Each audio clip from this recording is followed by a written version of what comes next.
Hello everybody, welcome to number 27, I'm Jack, and this is a 1977 Daimler 66 XJC modified by Lister. This is an incredibly rare and unusual car. Today I'm going to tell you the story behind this car, I'm going to drive it, and then I'm going to hand over to owner, Jag specialist and racer Tom Lenthall. He's going to give us a bit more of an in-depth understanding about how it handles and tell us how he originally got hold of it.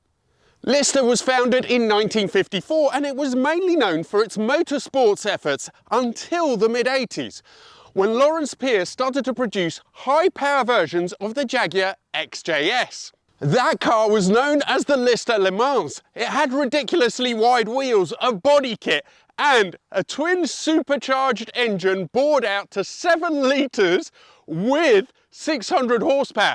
That's 120 more than the F40 of that time. This, though, is a much rarer beast even than the Le Mans. It's believed to be one of 3 XJCs that were converted by Lister. It has an engine rebuilt with Cosworth pistons, a 4-speed manual taken from an XJS V12, a body kit, new dampers, springs and anti-roll bars, as well as the wheels and tyres. This 66 was bought by Derek Pierce in 1980. He was a well-known Jaguar club racer. He was also friends with Warren Pierce, who at the time owned the rights to Lister and had tuned his Jaguar Mark II for racing. Work on the XJC was undertaken by Lawrence Pierce. That was Warren's son, who was by then already involved with Lister Motors. He also went on to then design the Le Mans and the Storm. Derek used this at that point as a race car and had respectable success with it. He also, unlike today, used it to drive to the track, race, and then drive back. Now, one interesting thing is that this car was supposedly converted in 1981-82. Lister Motors, when they started with the Le Mans, only officially really came into being in 85. Bit of a discrepancy there that we'll ask Tom about. But now, enough chit chat, let's take it out and see how it drives.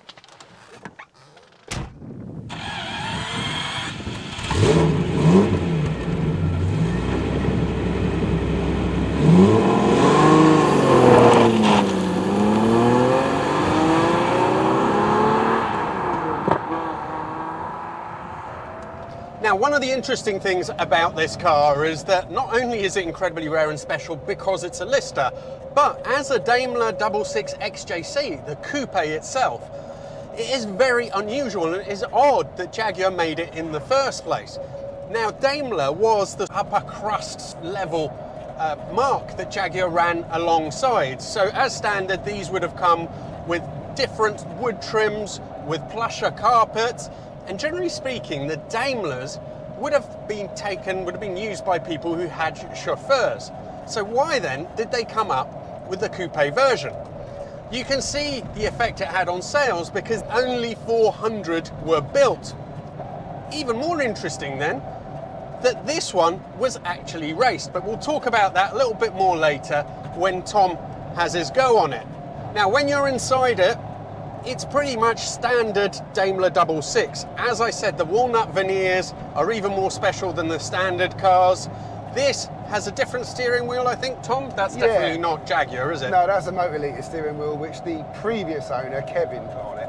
And so when it was raced, did they use a different wheel again? They won't have used the standard It one. had a 3-spoke Motorliter again, but with a leather, it was a leather steering wheel. It was more of a racing one, which I still have. Right, let's see. Traditionally, when I do these tests, Tom, this is one of the bits where I take the cars through the gears. Yeah, so let's see how it feels.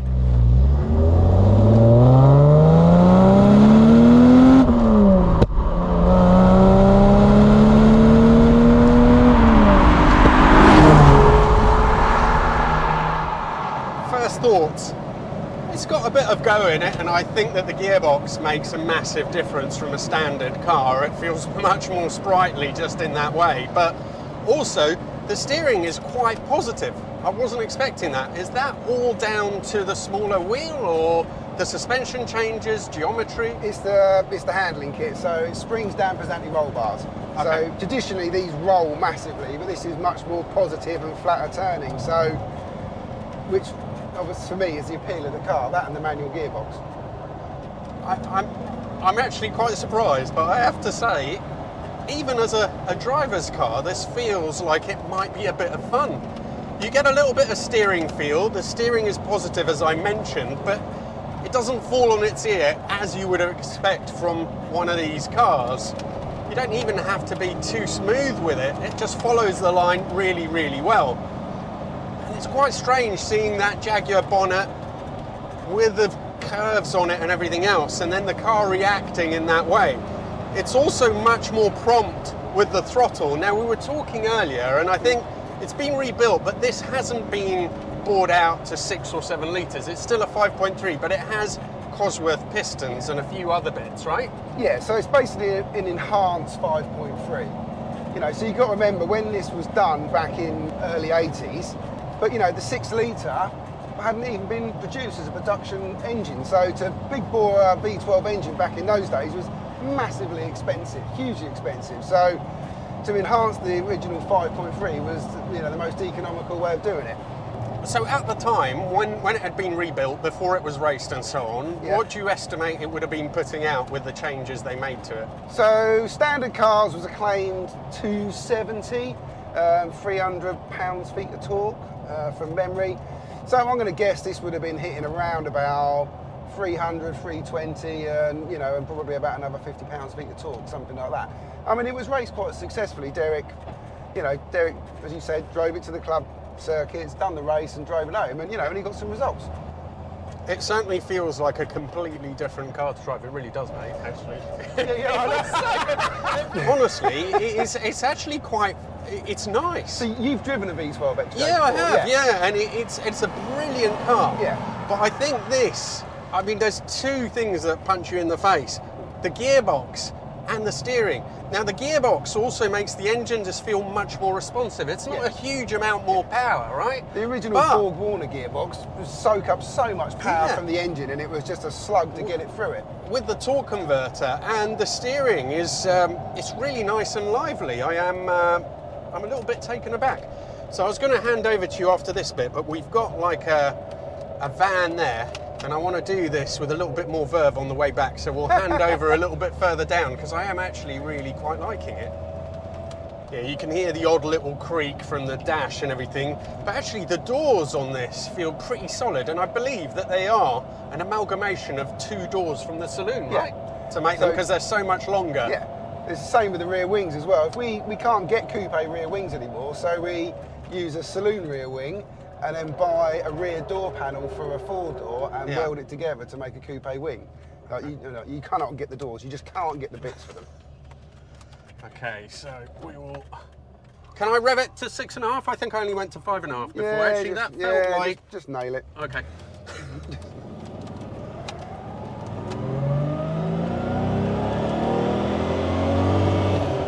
It actually drops off in power after 5, 6, 5, 7, so there isn't much point, I think, revving it after that. Just makes lots of noise. It makes a lot of noise, and quite impressive noise. Mate, I can't believe how well it goes through those corners. That really is pretty surprising. Now, I know you're a racer, so ignore my my terrible driving. I'm glad you know where you're going, Jack, that's all.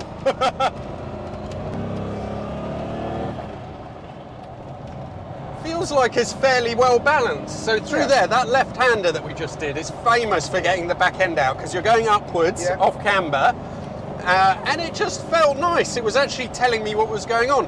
I think this has even got the original springs in it that Lister put in it. So I haven't changed the dampers or the springs or anything. This is as it was done 40 odd years ago. I think we refreshed the dampers about 20 years ago when Derek had it. To send them off for a rebuild. But I think they've done an excellent job with the weighting of the springs and getting, you know, the balance of this car and the way that it feels, drives and steers, I think is really good. What really shocks me is you don't need to make excuses for it. Yeah. I was prepared to say, look, for an XJ based car, it's definitely better. You can drive it quicker, but really, you don't even have to compare it to an XJ. It feels like a completely different thing. No, it's totally different. Lovely. Okay, we'll pull over now, Tom, and you can pop into it and then tell me your thoughts. And also, I want to know the origins of it, how you got hold of it and everything else. Right, okay, yeah, cool.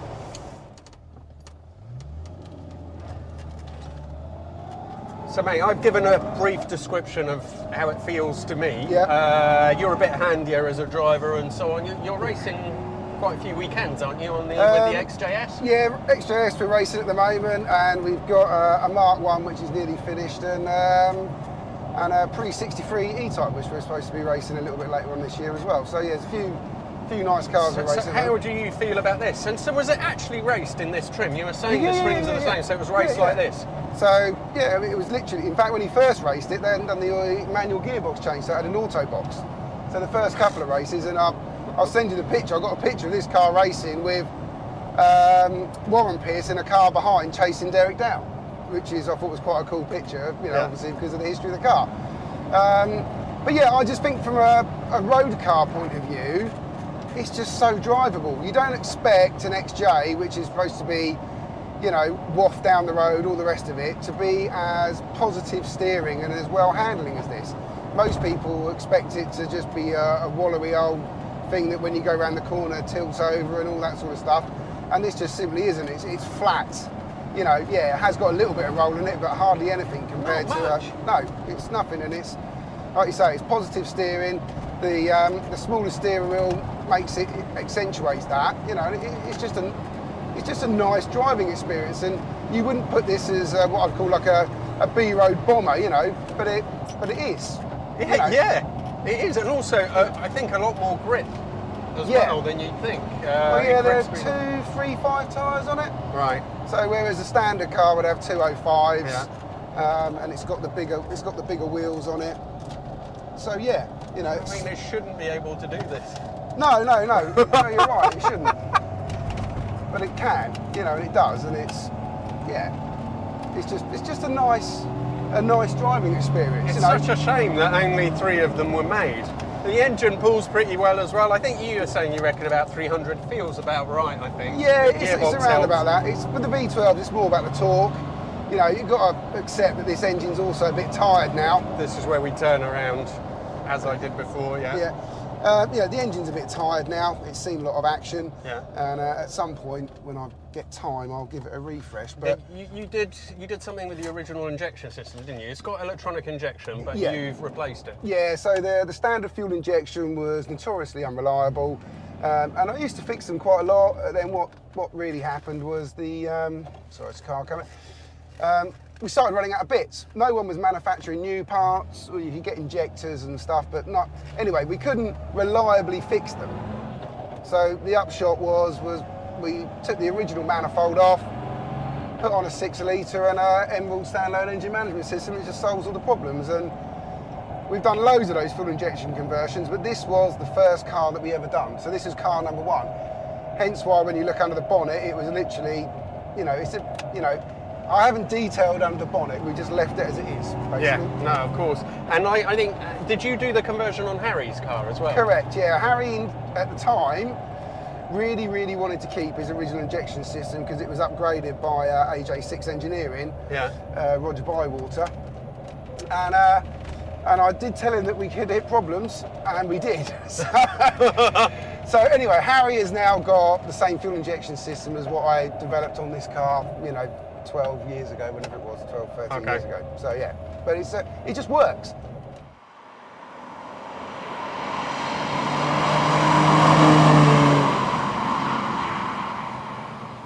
So as far as I'm aware, Lister started in, the rebirth of Lister, when they started making the Lister Coupes and Le Mans, that was 85. That's correct, yeah. This car was definitely done by Lawrence, but it was done in 81, 82. How is that possible?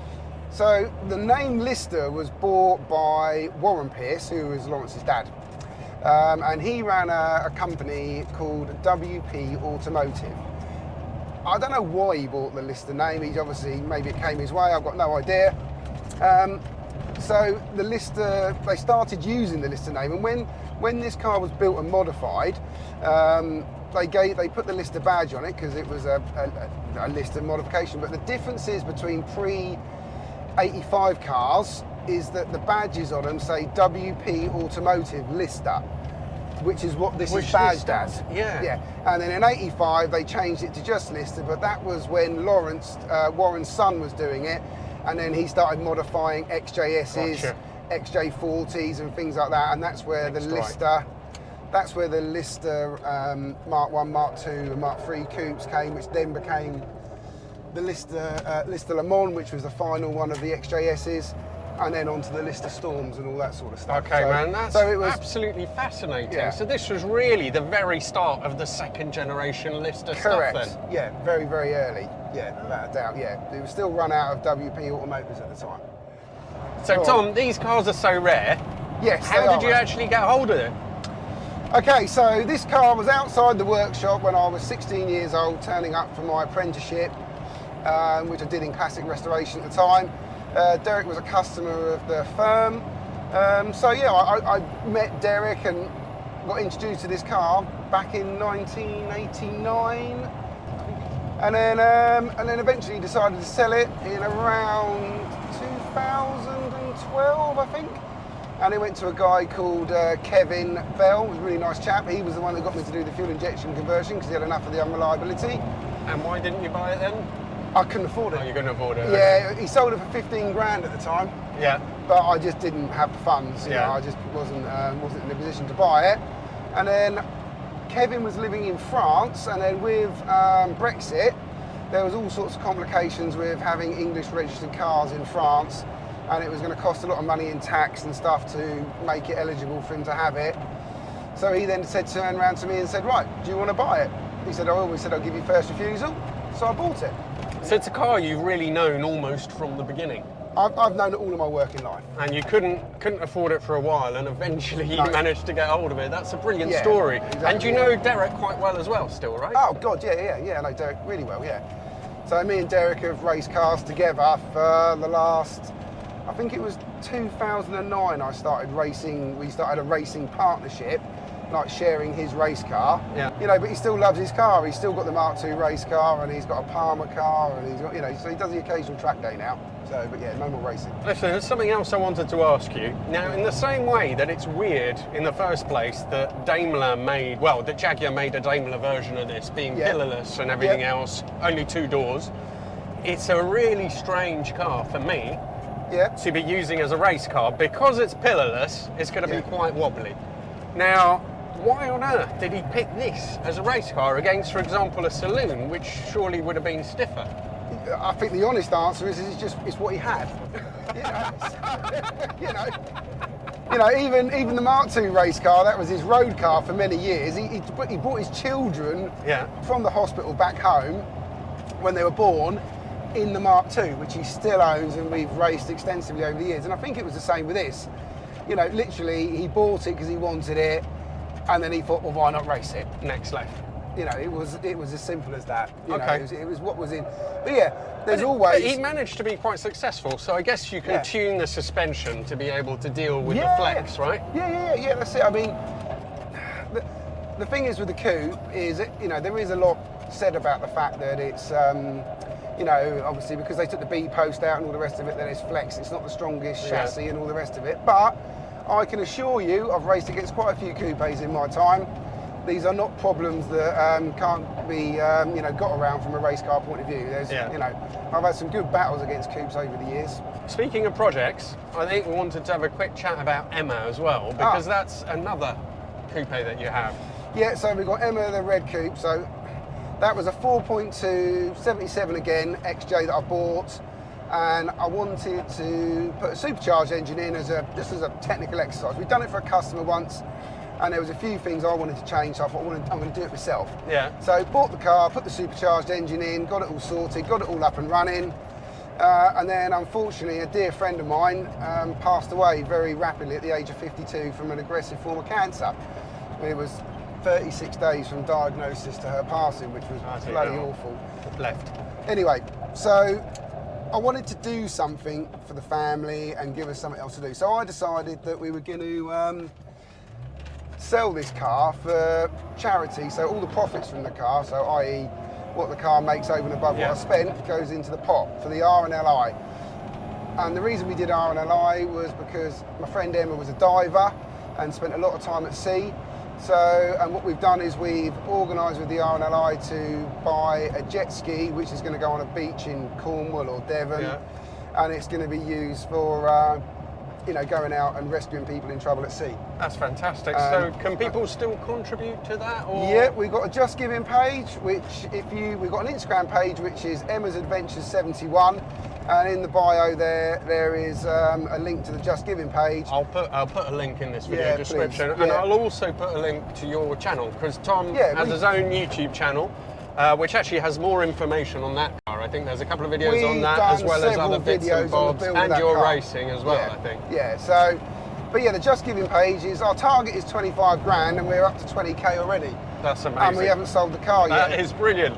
That is awesome. So yeah, so we're doing really well, and it's having a really, you know, a positive effect for a massive negative. So that's fantastic. That's a good thing as well. Congratulations, fella. Thank you so much for bringing it down today. And I think in a minute we can open the windows now that we're done with the video. It is like a sauna in here. Thank you everybody for watching. Thanks very much to Tom for coming down, and see you all for the next video. Cheers. Okay, open the windows.